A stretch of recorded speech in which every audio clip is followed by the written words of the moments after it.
अगर बुद्धि थोड़ी स्वस्थ होती तो कह देते कि नहीं ठीक है, और अगर बुद्धि हमारी हल्की होती तो कहते नहीं नहीं वो तो बराबर बराबर शेयर होना चाहिए, इसमें क्या मतलब है। सीधी सी बात प्यारे ये है कि अगर गांव के संकीर्ण दायरे में मेरी जिंदगी होती तो केवल गांव और गांव के आसपास के गांव पहचान पाते, जिला पहचान पाता ज्यादा से ज्यादा, जहां जहां तक रिश्तेदार संबंधी होते वो पहचान लेते। लेकिन आज प्यारे पूरा विश्व पहचान रहा है, यह है भेष का प्रभाव। ये किसका प्रभाव है? ये भेष का प्रभाव है। तो सीधी सी बात यह है, कैकेयी ने राम को कौन सा भेष दिया है बोलो? कौशल्या ने राम को राजकुमार बनाया है, लेकिन कैकेयी ने राम को तपस्वी राम बनाया है, वनवासी राम बनाया है, तपस्वी राम बनाया है। बोलो बनाया है कि नहीं तपस्वी राम? अब बताइए सगे सौतेले में राम जी कैसे अंतर माने, कैसे अंतर माने? अच्छा, भगवान राम से एक बात पूछी, प्रभु श्री राम से यह पूछा गया कि एक बात बताओ प्रभु, आपकी सौतेली माँ ने अच्छा व्यवहार नहीं किया, क्यों? बोले वन भेजा आपको। तो भगवान राम बोले वन भेजा है तो मेरा हित ही तो किया है। कैसे? बोले मुनिगण मिलन विशेष बन, मुनि महात्माओं से जाके मैं मिलूंगा, वन में ऋषि मुनि महात्माओं का दर्शन होगा। अब बताओ भैया, ऋषि मुनि महात्माओं का दर्शन हो और माँ बाप ऋषि मुनि महात्माओं के दर्शन करने के लिए या ऋषि मुनि महात्माओं से मिलाने के लिए वन भेज दें तो ज्यादा अच्छा है कि आतंकवादियों से मिलाने के लिए वन भेज दें? तब अच्छा है बोलो ऋषि मुनि महात्माओं से। हमारी संतान, हर माँ बाप चाहते हैं कि हमारी संतान अच्छे लोगों से मिले। किससे मिले? अच्छे लोगों से मिले। ये सब चाहते हैं कि नहीं चाहते हैं? हमारे शिव प्रताप जी कल अपने बालक को लेके आए थे तो प्रणाम कराया, और प्रणाम करा के कहा महाराज जी ये बालक है चुनमुन। हमने कहा आशीर्वाद है। कैसा आया? कहे कि थोड़ा आपके पास लाना चाहता था और आपको सिंदौरी ले जाए, सानिध्य मिल जाए आपका। शब्द हमें अच्छा लगा, आपका सानिध्य मिल जाए, भले ही 10-20 मिनट का मिले। तो देखो सानिध्य, किसका सानिध्य मिले? संत का सानिध्य मिले। हर माँ बाप चाहते हैं कि नहीं चाहते बोलो? ऐसे तुम लोग भी चाहते हो, हैं? चाहते हो कि नहीं? आज बहुत से लोग ऐसे बैठे हुए यहाँ जो अपने बच्चों को लाए होंगे कि चलो दर्शन कर ले, थोड़ा सुन ले, जिंदगी सफल हो जाएगी। हर माँ बाप ये चाहते हैं कि हमारी संतान संतों से जुड़े, और संत ये चाहते हैं कि सबकी संतानें माँ बाप से जुड़े, उनके प्रति उनका समर्पण हो। संत ये चाहे, यही है धर्म, यही है धर्म। इस मंच से शिक्षा यही दी जाएगी कि माँ बाप से पहले जुड़ो, उनकी सेवा करो। अगर उनको प्रसन्न कर लिया तुमने तो संत भी प्रसन्न है और भगवंत भी प्रसन्न है। ये हमारा सनातन धर्म है। पाश्चात्य कल्चर में, विदेशी कल्चर में और स्वदेशी कल्चर में जमीन आसमान का अंतर है। पाश्चात्य संस्कृति और हमारे भारत की संस्कृति, हमारे राष्ट्र की संस्कृति में बहुत अंतर है। आपको कैसे? विदेश में 80 साल के बूढ़ों को अवांछनीय तत्व समझा जाता है, पता लगा लो। पश्चिमी कल्चर में जो वृद्ध लोग होते हैं ना, उनको अवांछनीय तत्व समझा जाता है। और हमारे देश में ज्यों ज्यों बूढ़ा होता है व्यक्ति, उसे देवता मान के पूजा जाता है। बोलो क्या मान के पूजा जाता है? देवता मान के। सीधी सी बात, बुढ़ापा आया और समाज का दृष्टिकोण बदल गया। शास्त्र की परंपरा के अनुसार देवता मानने लगते कि हमारे घर के अब ये देवता हो गए। और वहां विदेश में देवता नहीं मानते, वहां तो जहां बुढ़ापा आया तहां वृद्धाश्रम में भेज देते हैं, वृद्धालय बने हुए हैं वहां, वहां भेज दिया जाता है और व्यवस्था सब दे दी जाती है, लेकिन वहीं उनकी सेवा एवं जो भी होती हो, जो जैसी कंडीशन में, क्या बताया जाए। अब वही पश्चिमी कल्चर हमारे देश में आ रहा है कि वृद्धाश्रम बनने लगे, जबकि वृद्धाश्रम की हमारी संस्कृति में कोई आवश्यकता नहीं है। बोलो, वृद्धाश्रम नहीं बनना चाहिए। गृहस्थ आश्रम में बूढ़ों को देवता मान करके उनकी पूजा करनी चाहिए, यही धर्म है। अलग से वृद्धाश्रम बनाने की आवश्यकता नहीं है। गलत है ये परंपरा। इसका मतलब है कि उन बूढ़ों के लिए अलग से स्थान बनाया जा रहा है जिन बूढ़ों को उनके बच्चे नहीं पूछते हैं, उनकी संतान नहीं पूछती है। बोलो, उन्हीं के लिए बनाया जा रहा है कि नहीं वो रहने का अड्डा? ये दुर्भाग्य नहीं है तो क्या है? अभी एक चर्चा आई मेरे सामने, बड़े उत्साह के साथ आए, बोले महाराज जी हम गांव वालों ने एक वृद्धाश्रम खोला है, आप उद्घाटन कर दें। हमने कहा भागो यहां से जल्दी, जितनी जल्दी भाग सकते। बहुत अच्छा काम किया तुमने। बोले महाराज जी क्यों क्यों, ये वृद्धाश्रम वृद्धों की सेवा होगी। हमने कहा ये इसका मतलब है कि आपके गांव के बच्चे बूढ़ों की सेवा नहीं करते, तभी तो वृद्धाश्रम खोलना पड़ा, तभी तो वृद्धाश्रम खोला तुमने। गांव के ही लोगों से उद्घाटन करा दो। ये महात्मा नहीं करते हैं इस तरह से उद्घाटन। महात्मा लोग तो उस घर में प्रवेश करते हैं जिस घर में बूढ़ों का सम्मान होता है, उसी में संतों का प्रवेश होता है। और जिस घर में बूढ़ों का अपमान होता है उस घर में संतों का प्रवेश नहीं होता है। क्या करेंगे संत उस घर में जाकर? अयोध्या की परंपरा है कि वृद्धों का सम्मान करना। महाराज मनु की परंपरा है। हम सब महाराज मनु की संतान बैठे हैं। अभिवादन शीलस नित्यम वृद्धोपि सेवनः चत्वार तस्य वर्धन्ते आयु विद्या यशो बलम। हम सब मनु की संतान बैठे हैं। मनु जी ने डिमडिम नाद किया है, अभिवादन शीलस नित्यम वृद्धोपि सेवनः। अभिवादन करो, किसका? वृद्धों का अभिवादन करो। सबसे पहले तुम्हें अभिवादन किसका करना है? वृद्धों का। बोलो, ये धर्म हमारा बता रहा है कि नहीं? ये धर्म हमारा शिक्षा दे रहा है कि नहीं कि अभिवादन करो, वृद्धों का सम्मान करो? वो कौन सा धर्म ऐसा है, कौन सा पंथ ऐसा है जो कहता है मां बाप को नहीं मानना चाहिए? ऐसा कहने वाले और इस प्रकार की बात करने वाले नरक के गामी हैं। ये पतनोन्मुखी विचारधारा है।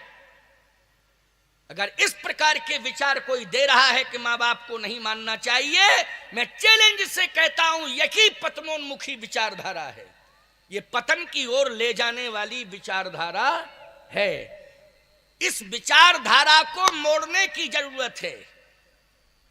अगर इस प्रकार का कोई विचारधारा बनाया है, इस तरह की विचारधारा में तुम्हें बहा ले जा रहा है, तो मैं एक ही बात कहता हूं, मुड़ने की जरूरत है। कहा क्यों?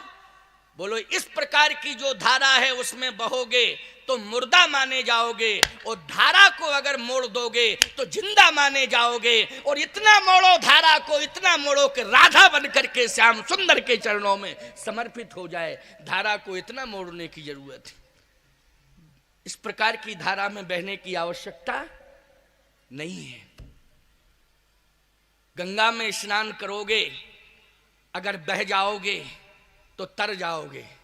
बोलो, तर जाओगे कि नहीं? और नाले में अगर डूब गए तो जिंदगी में नरक। क्यों भाई? जिंदगी में नरक है, क्योंकि नाले में गए, गिरे तो कहां गिरे? बोले नाले में गिरे।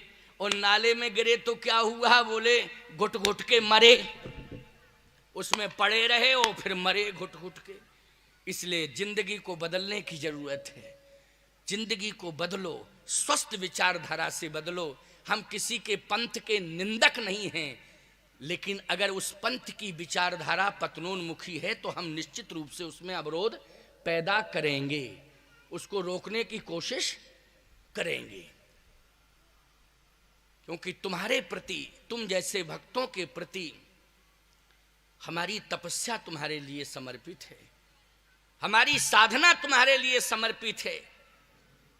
अरे चित्रकूट जैसे पावन तीर्थ को छोड़ करके, वहां का भजन यजन छोड़ करके हम अगर तुम्हारे बीच में आए हैं तो याद रखना, हम तुमसे लेने नहीं आए हैं, तुमको अपना तप देने के लिए आए हैं, तुम्हारी जिंदगी को संभालने और सुधारने के लिए आए हैं।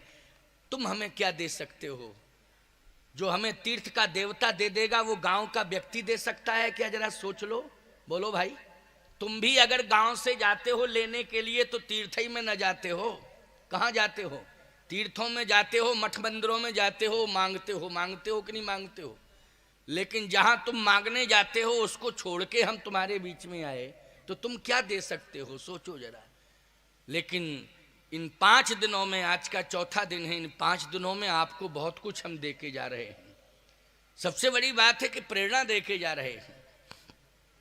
भगवान राम ने कहा कि सगी सौतेली मां में कोई अंतर नहीं है, तो आप क्या डिसीजन ले रहे हैं? कहा मैं तो बन जाने का निर्णय ले रहा हूं। वन में क्या होगा?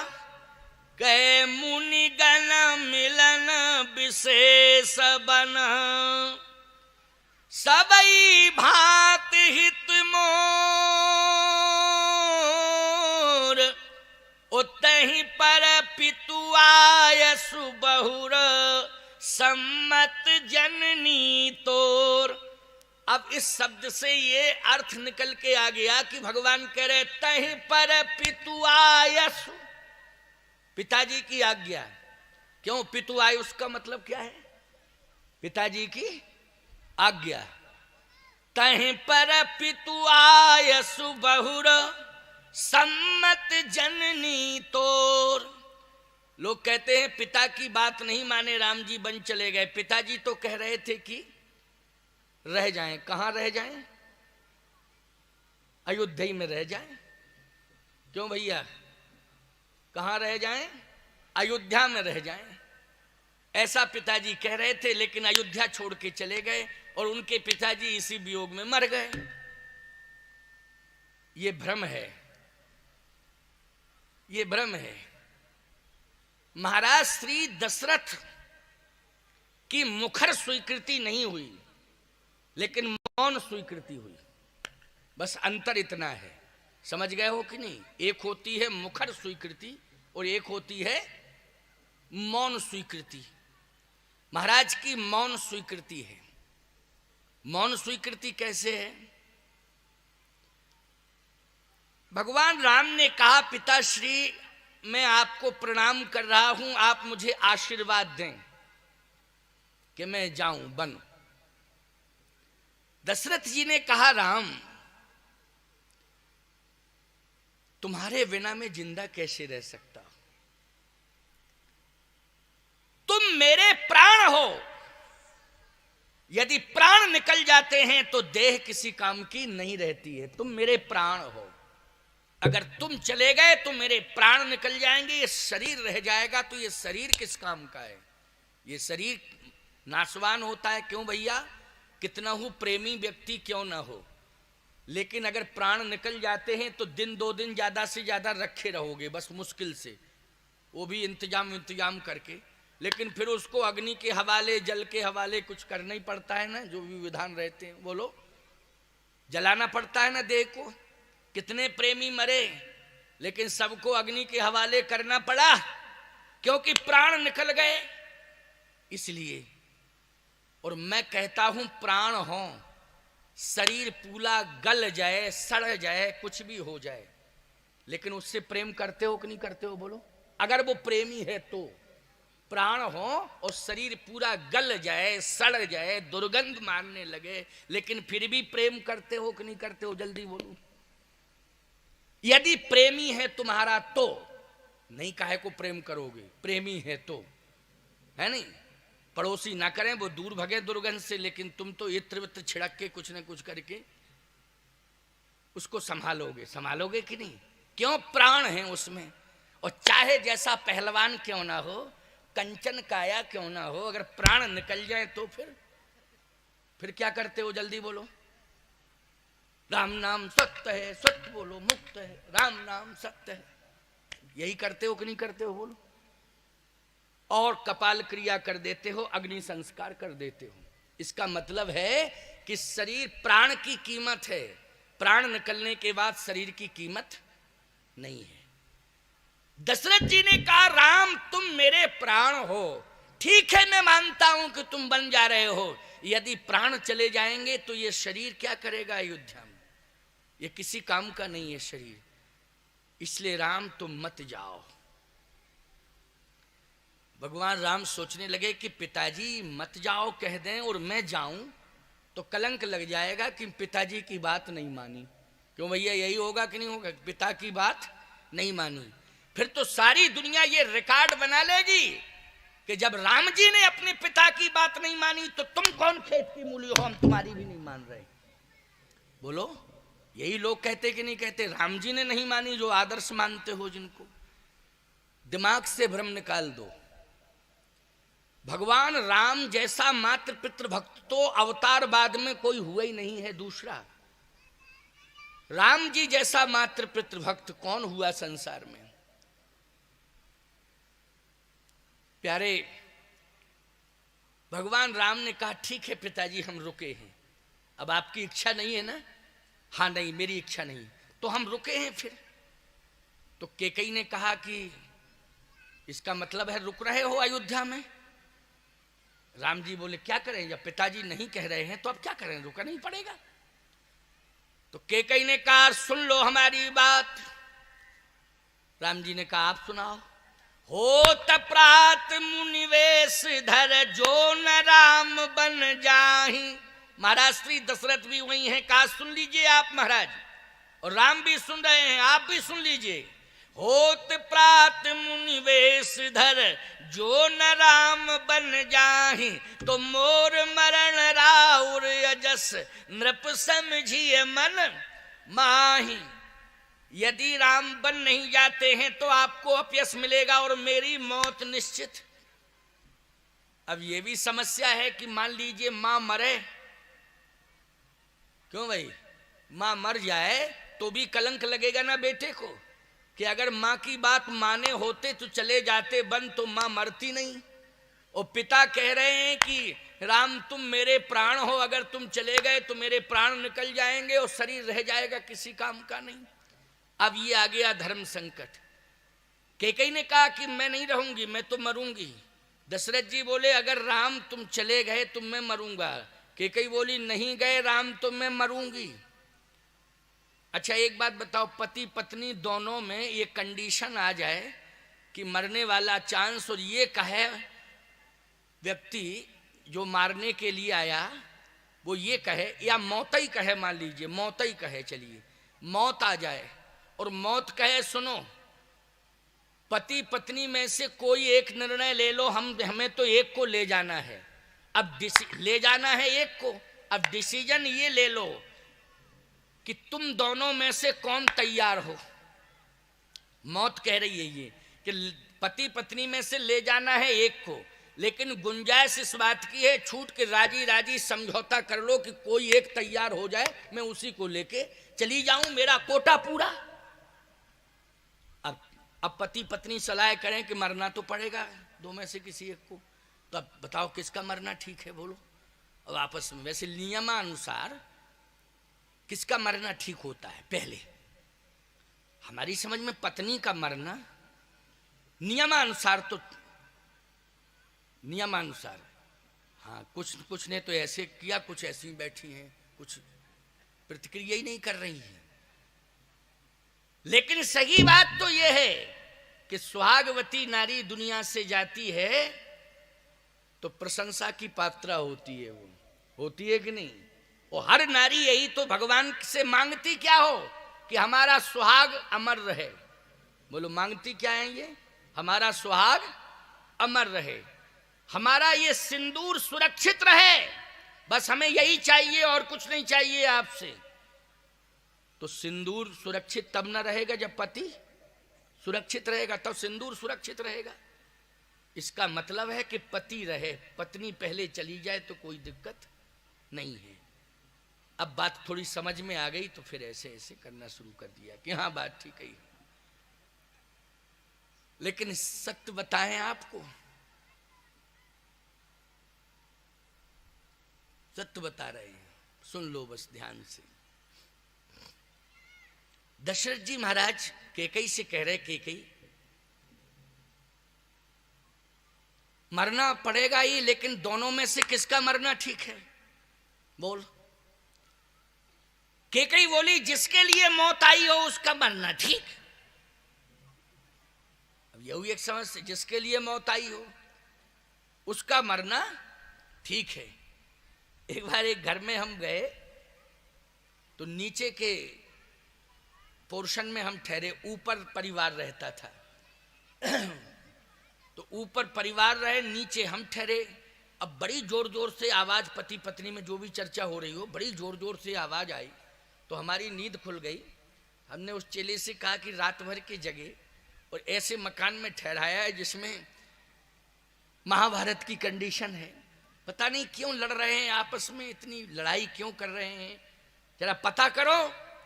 कहे महाराज जी बिना परमिशन के ऊपर कैसे जाएं रात्रि में किसी के। तो हमने कहा परमात्मा से प्रार्थना की कि इनको आप ही नीचे उतार दो। तो हम पूछ लें, बुद्धि की बात उसकी, उसकी विवेक की बात, कि वो पत्नी दौड़ी दौड़ी चली आई और उसने पैर पकड़ लिया। हमने कहा क्या बात है। कहे महाराज जी बात यह है कि आज हम मरना चाहते हैं, अब हमें जिंदा नहीं रहना। हमने कहा कल क्यों नहीं मर गई थी, जब हम आए तभी को मर रही, और फिर मर रही थी तो ऊपर मर जाती, मेरे पास आके क्यों मर रही। क्यों भाई, जहां घटना घटती है और जिसके पास घटे, अच्छा जैसे हमारे पास मरती तो ईमानदारी से बताओ दोषी हम माने जाते कि नहीं है। हमने कहा कि मरना था तो ऊपर मरती या कल मर जाती, आज यहाँ की क्यों, क्या बात है, मरने की क्या जरूरत है। मरना अच्छी बात नहीं होती है, अकाल मौत अच्छी नहीं होती है, मोक्ष नहीं मिलता है, परमात्मा क्षमा नहीं करता है। इसलिए कभी किसी को आत्महत्या नहीं करनी चाहिए। आत्महत्या करना ये सबसे बड़ा पाप है, जघन्य पाप है। परमात्मा उसको कभी क्षमा ही नहीं करता है जो आत्महत्या करता है। इसलिए जीवन जीना चाहिए। अगर जिंदगी में कोई समस्याएं आ गई हैं तो याद रखना, मौत को गले नहीं लगाना चाहिए। यदि समस्याएं आ जाती हैं तो भगवान के श्री चरणार विंदों में अपना समर्पण कर देना चाहिए कि प्रभु जीवन आपके चरणों में है, अब आप जैसा चाहो वैसा करो। भगवान के चरणों में समर्पण का मतलब मौत नहीं है, इसका अर्थ उल्टा मत लगा लेना कि मौत है।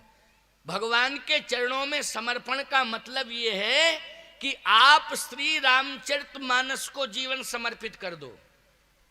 रोज आप 2 दोहा पढ़िए, चाहे स्त्री हो चाहे पुरुष हो। चरणों में समर्पण का मतलब है रामचरित मानस, रामायण के प्रति समर्पण कर दो और रोज 2 दोहा रामायण के पढ़िए। यदि आप जिंदगी से हार चुके हैं तो रामचरितमानस पढ़ते पढ़ते एक ऐसा प्रसंग आपके बीच में आ जाएगा जिसको पढ़ करके आप जिंदगी को श्रृंगार बनाने लग जाएंगे। जिंदगी आपकी सुंदर बन जाएगी, श्रृंगार बन जाएगी। रामायण वो समाधान देती है, इसलिए रामायण को पढ़ना चाहिए जरूर।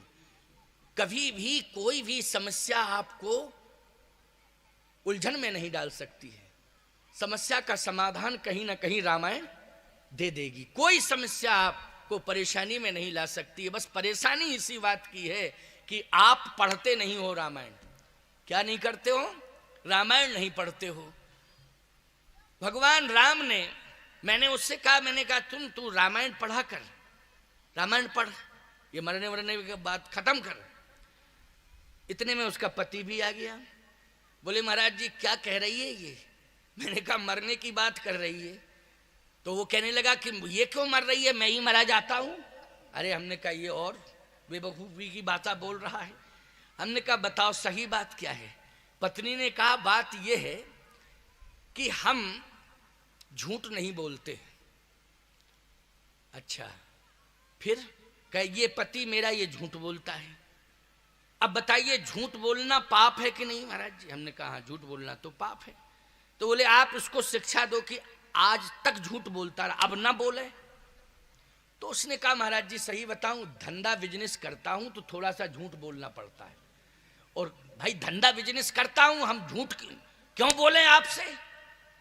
सही बात तो यही है कि धंधा बिजनेस करता हूं इसलिए कंडीशन में झूठ बोल देता हूं। कहो तो धंधा चौपट कर दूं, नहीं बोलूंगा झूठ।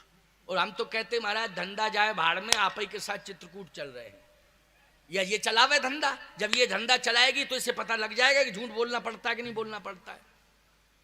तो किसी कारण को लेकर के झूठ बोलते हैं, लेकिन ये टेंशन करती है।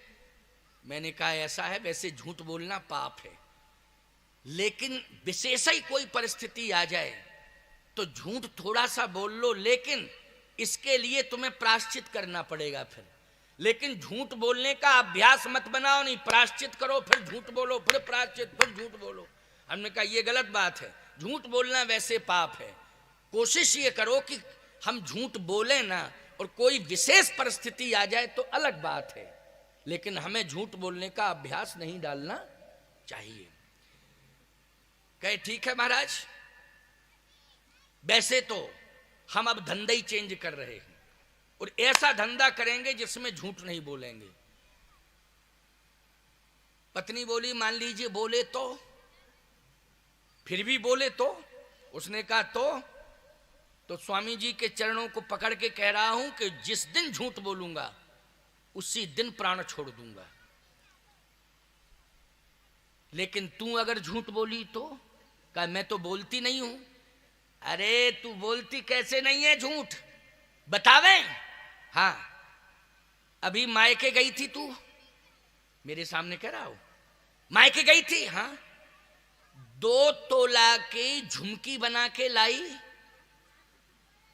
ईमानदारी सही बोलना, स्वामी जी के चरण पकड़ के कहे। पैसा यहां से ले गई थी, बनवाए वहां, नाम कर दिया अपने बाप का कि हमारे बाप ने दी, इज्जत बचाने के लिए। अरे मैंने कहा और खतरनाक मैटर है, अब चुप हो जाओ, अब तो और खतरनाक स्थिति आ गई है। कहे स्वामी जी हम 101% सत्य बोल रहे हैं, अब आपको सुना रहे हैं, हम क्या बतावें। और कह रही थी हमारे बाप ने बनवाए, वो पैसा यहां से ले गई थी। हमने कहा पैसा? कहे तुमने कब दिया पैसा? कहे जब जब भी देता था खर्च के लिए, तू मांगती थी तो 1000 मांगती थी, 1500 खर्च करती थी, 500 बचाती थी। ऐसे ही बचाती गई 25-50 हजार, 1 लाख रुपया हुआ, और गई मायके, वहां से सोने की झुमकी बनवा के आ गई। वो कहती हमारे बाप ने बनवाई। अरे हमने कहा शांत रहो, झूठ मत बोलना। पत्नी बोली महाराज जी मैं बोलती नहीं हूं, लेकिन मैं भी नहीं बोलूंगी। उसने कहा बोली तो? कहा अगर मैं जिस दिन झूठ बोलूं तो आपके चरणों की सौगंध खा के कह रही हूं उसी दिन विधवा हो जाऊं। बात समझ में आ गई? आ गई समझ में। मरना तुम्ही को पड़ेगा, सीधी सी बात। लेकिन मैं एक बात कहता हूं, पति पत्नी एक सिक्के के 2 पहलू होते हैं। बोलो होते हैं कि नहीं? अगर एक पहलू में खोट आ जाएगा तो सिक्का चल नहीं सकता। वो बोलो भाई, चल नहीं सकता। अगर पति के अंदर कमियां आ गई हैं तो उसका खामियाजा पत्नी को भुगतना पड़ता है, अपमान सहना पड़ता है। यदि पत्नी के अंदर किसी भी प्रकार की कहीं कोई वाणी व्यवहार में भूल चूक हो जाती है तो समाज के लोग फिर ताना बाना बुनते हैं उसके पति पर कि तुम्हारी पत्नी का बातचीत का तरीका ठीक नहीं है, हम तुम्हारे परिवार से संतुष्ट नहीं है, तुम्हारी पत्नी की बातचीत करने का तरीका ठीक नहीं है। तो बोलो भाई, खोट आ गई कि नहीं आ गई? परिवार में आई खोट कि नहीं आई? इसलिए मैं कहता हूं पति पत्नी दोनों को प्रेम से रहना चाहिए और इस तरह से खरी जिंदगी जीना चाहिए कि समाज में कहीं भी चाहे पत्नी पहुंच जाए चाहे पति पहुंच जाए, उसका सम्मान होना चाहिए। अगर सम्मान की जिंदगी दोनों की हो जाए तो फिर कहना ही क्या है। बोलो, उस घर में राम राज्य माना जाएगा कि नहीं माना जाएगा? छोटी छोटी बातों पर विवाद करने की आवश्यकता नहीं है। पति को भी वाणी का संतुलन बनाना चाहिए, पत्नी को भी वाणी का संतुलन बनाना चाहिए। इस प्रसंग में लोग अर्थ करने लगते हैं कि कैकेयी की वाणी का संतुलन बिगड़ गया है। क्यों अर्थ करते हैं कि नहीं? किसकी वाणी का संतुलन बिगड़ा? कैकेयी की वाणी का संतुलन बिगड़ा। और ऐसा संतुलन बिगड़ा